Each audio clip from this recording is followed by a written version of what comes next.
Porter Williams. Thank you, Mr Chairman. I'm just going to take a short call. I just want to talk a little bit about the submissions and the submission process, Mr Chairman.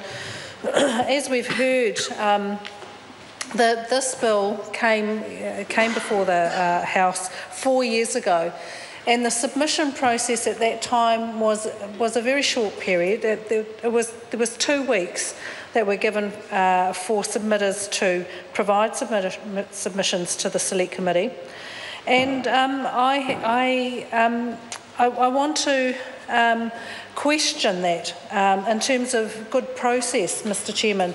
Is that good process to only allow a couple of weeks for people to develop submissions, to provide submissions to the Select Committee? Because in this case, I would argue that there was insufficient time provided for people to make submissions, because there were only 2 submissions that were made.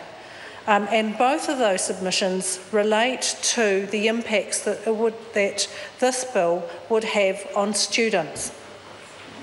And both of those submissions were deemed out of scope because of that. However, this bill does impact students. It does impact students. And 4 years on...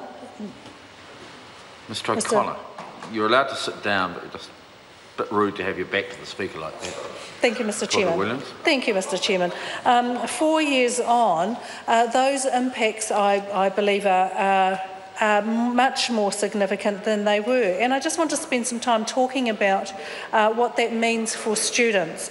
The previous speaker said that it's not necessarily the job of the government to support students in this way. Well, actually it is. It's absolutely the government's role to support students through their student life, because our future lies in the educational status and well-being of our young people. That's where our future lies. Well-educated young people and children really raise all sorts of levels for their children going forward. It is absolutely the role of the government to support our students.